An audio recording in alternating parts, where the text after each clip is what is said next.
오늘은 욥기 5장 말씀입니다. 3장부터 시작해서 37장까지 욥과 그의 세 친구 엘리바스, 빌닷, 소발, 그리고 후세대인 엘리후, 이렇게 욥의 세 친구와 그 후세대인 엘리후까지 합쳐서 이 사람들이 돌아가면서 이제 이렇게 변론 형태로 말을 하고 있으나 각자가 자기의 잠언을 말하는 듯합니다. 그러니까 이런 내용들이, 그러니까 우리가 자칫 선입감을 가질 때는 욥은 의롭고 친구들은 불의하다, 뭐 이렇게 생각하는 것은 옳지 않습니다.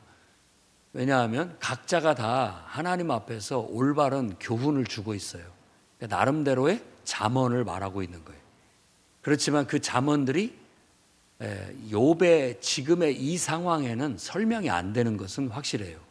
그렇지만 그들의 말이 구구절절 다 옳습니다.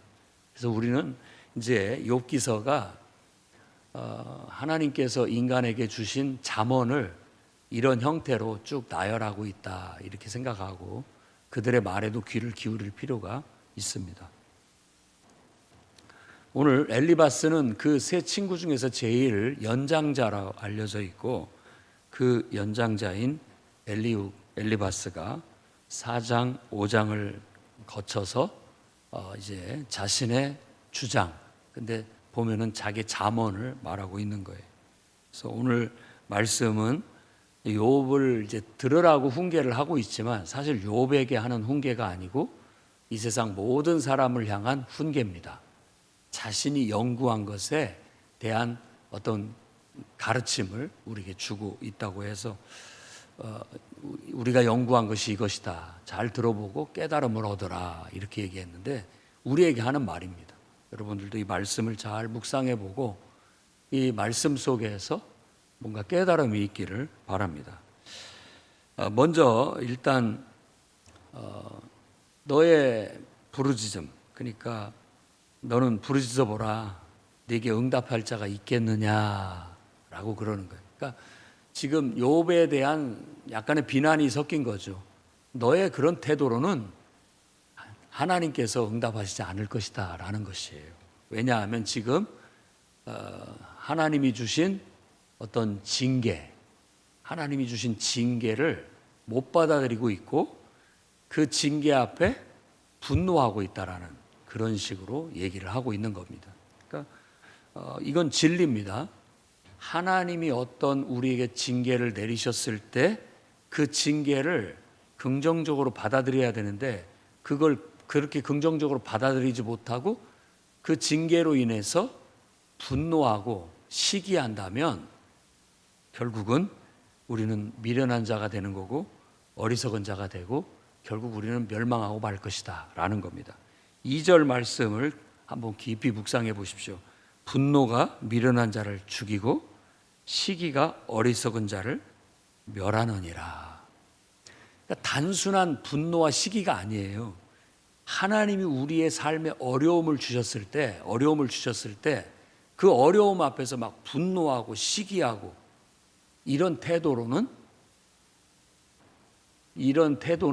지혜롭지 못하다. 오히려 스스로를 해할 뿐이다. 이런 지혜죠. 그러니까 이런 것들은 우리가 깊이 새길 필요가 있습니다. 그러면 우리 앞에 닥친 불행한 상황이라든지 어떤 고난, 역경, 어려움 이런 것들이 왔을 때 우리는 어떤 태도를 가져야 되느냐라고 한다면 이 엘리바스는 7절 말씀에 보면 8절 말씀에 보면 나라면 하나님을 찾겠고 하나님께 내 일을 의탁하겠다. 이게 올바른 태도라고 지금 가르치고 있는 거예요.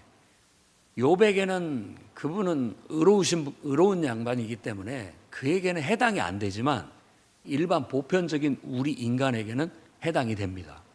그래서 우리가 인생에 꼭 하나님이 징계하시는 것 같은 어려움이 닥쳤을 때 그것 자체를 항상 부정적으로 받아들이고 그것 때문에 화내고 다른 사람하고 비교해서 시기하고 질투하면 스스로가 무너지는 거예요. 스스로가 무너지는 거예요. 그럴 때 우리가 무너지지 않기 위해서는 하나님을 찾고 전능자를 찾고 내 모든 일을 그분께 의탁하는 그런 신앙의 태도가 필요하다는 거예요. 욥도 다른 사람한테 그렇게 가르쳤던 사람입니다. 근데 자기가 그런 일이 닥치고 보니까 너도 똑같구나. 지금 엘리바스의 욥을 향한 비난이 그거예요. 우리도 쉽게 이런 말을 할 수 있거든요. 야, 어려움이 닥치면 하나님을 찾고 하나님 의지해라. 근데 정작 내가 그런 일이 닥치면 그러기가 쉽지 않습니다. 그러니까 참 그런 거예요. 지금 엘리바스가 이렇게 욥한테 너는 다른 사람 그런 일 당했을 때 말도 참 잘하더니만 네가 당하니까 너는 왜 하나님을 원망하고 불평하느냐라고 지금 말하고 있는데, 아마 엘리바스도 똑같은 상황이 됐으면 그도 뭐 크게 다르지 않았을 거라고 생각이 듭니다. 모든 인간은 50보 100보예요. 그러니까 어찌됐든 우리는 이 진리를 새길 필요가 있어요. 화낸다고 해결되는 거 아니구나. 또 뭐 불평 불만한다고 해서 해결되는 거 아니구나. 어려움이 있으면 하나님을 의지하고 하나님 앞에 가서 내가 잘못한 것이 있으면 자복하고 회개하고 고치면 되잖아요. 그러면 되는, 그게 희망이에요.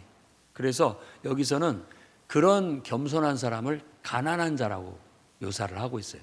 성경에서 가난한 자는 복이 있나니 천국이 그들의 것이다 라고 하는데, 단지 정말 돈이 없어서 가난하게 사는 것만을 얘기하는 게 아니고, 그 가난함이라는 것은 하나님 없이는 못 살겠다는 그런 어떤 가난함을 말합니다. 하나님을 그냥 어린아이처럼 의지하는 거죠. 어린아이가 부모를 의존하듯이. 하나님 없으면 불안해서 못 살아요. 그런 마음이 가난한 자예요. 그러니까 이런 어려움이 있든 저런 어려움이 있든 하나님 앞에 쪼르르 달려와서 하나님 도와주세요. 뭐 내가 잘못한 것이 있으면 깨우쳐 주시고 내가 잘못한 것 있다면 고치겠습니다. 이런 게 가난한 자예요.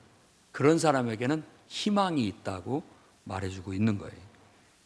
여러분, 낮은 자, 애곡하는 자, 가난한 자, 그에게 구원이 있습니다. 신약 성경 산상수훈에도 예수께서 그들에게 바로 천국이 그들의 것이다, 하나님의 은혜가 그런 사람한테 임하는 것이다 라고 말하고 있습니다.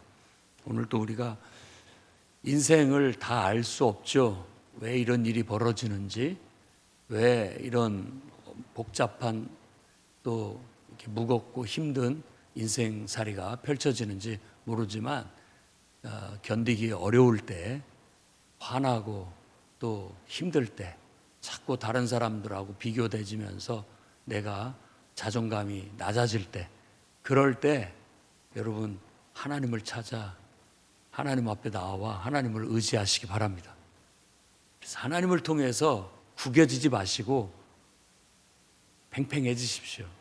힘을 내고 용기를 내고 하나님을 의지하고 나아가면 오늘 말씀에 그런 자에게는 희망이 있고 결국 하나님께서 그런 징계를 달게 받아들이는 자에게 복을 주신다. 17절 말씀 보면 하나님께 징계받는 자에게 복이 있다. 복이 있나니 너는 전능자의 징계를 업신여기지 말아라. 이게 우리에게 주는 교훈이에요. 하나님께서 다 뜻이 있어서 우리에게 어려움을 주시는 거예요. 고난에는 다 뜻이 있다라는 그런 옥가는 목사님의 책도 있는데 그 말이 맞아요. 인생을 우리가 살아가는데 인생 자체가 고생을 위해서 태어난 것 같아요. 7절 말씀에 보면 사람은 고생을 위하여 났나니 불꽃이 위로 날아가는 것 같다. 이런 게 다 서사시의 시적인 표현이거든요. 모든 인생 고생스럽지 않은 사람 하나도 없어요. 그리고 불꽃이 위로 날아가는 것 같다라는 것은 인생은 짧고 순식간이라는 겁니다. 그냥 순식간이에요. 이 어려움도 순식간이에요. 좋은 것도 순식간입니다. 남들 잘 되는 거 너무 부러워하지 마세요. 금방 없어집니다. 또 내가 힘들고 어렵고 잘못됐다고 해서 너무 낙심하지도 마세요. 금방 사라집니다. 우리가 정말 골똘히 생각해야 할 것은 전능자, 그런 어려움과 그런 축복과 어려움을 주시는 하나님의 뜻이에요. 뜻. 왜 나에게 축복을 주셨는가? 왜 나에게 이런 어려움을 주셨는가? 그 뜻을 구하고 주님 뜻대로 하옵소서라고 하는 그런 어떤 신앙의 태도가 우리가 집착해야 할 문제이지, 다른 것에 집착을 하게 된다면 우리는 그냥 멸망으로 갈 뿐이에요.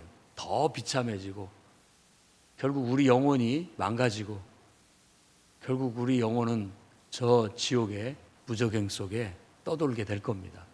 그러니 여러분을 위한 지혜의 말씀입니다. 저와 여러분을 위한 지혜의 말씀이에요.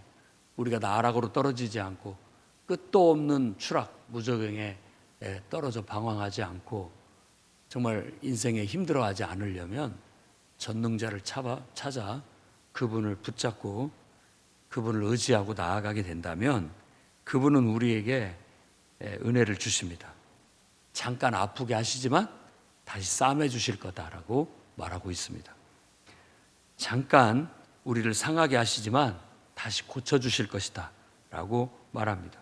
그리고 묘사된 내용들을 쭉 보면 하나님은 변함없이 우리를 사랑하시고 우리에게 언약을 주시고 우리에게 화평을 주시고 평안을 주시고 또 번성을 주시고 결국 장수, 건강하게 오래 사는 축복도 주실 것이다 라고 그렇게 약속하고 계십니다. 그것이 바로 엘리바스가 정말 하나님을 섬기면서 인생을 경험하면서 터득한 잠언이에요. 그래서 우리에게 들려주는 겁니다. 욥에게 말하는, 욥에게 권면하는 형태로 말하고 있지만 욥만이 아니라 우리 모두가 들으라고 하는 말인 거예요. 그래서 이런 말씀을 귀담아 듣고 진정으로 저와 여러분이 말씀에서 힘을 얻을 수 있기를 바랍니다. 잠깐 후면 어려움이 사라질 겁니다. 잘 견디고 버티고 어려울 때 하나님을 힘입어서 그 힘을 통해서 이겨나가시기를 주의 이름으로 축원합니다. 기도하겠습니다. 거룩하신 주님, 우리 앞에 닥쳐지는 어려움과 고난 앞에 불평과 원망하기보다는 오히려 하나님을 찾고 의지하여 잘못된 것이 있으면 돌아보고 고치고 또 우리가 알지 못하는 죄가 있다면 하나님 앞에 그 모든 죄까지도 용서를 구하고 우리 스스로가 하나님 앞에 바로 서고 그 연단을 받아내게 된다면 그것 자체가 우리에게 축복이 되는 줄로 믿습니다. 오늘 그럴 수 있는 힘과 용기를 허락해 주옵소서. 불행 앞에 낙심하여 주저앉지 않게 하시고 하나님을 찾아 부르짖게 하시며 하나님을 의지하고 하나님께 의탁함으로 극복할 수 있는, 견뎌낼 수 있는, 주님 돌파해낼 수 있는 힘과 용기를 허락해 주옵소서. 징계를 다 알게 받고 변화됨으로 다시 삶의 질서와 행복이 찾아오게 해 주시옵소서. 예수님 이름으로 기도드립니다.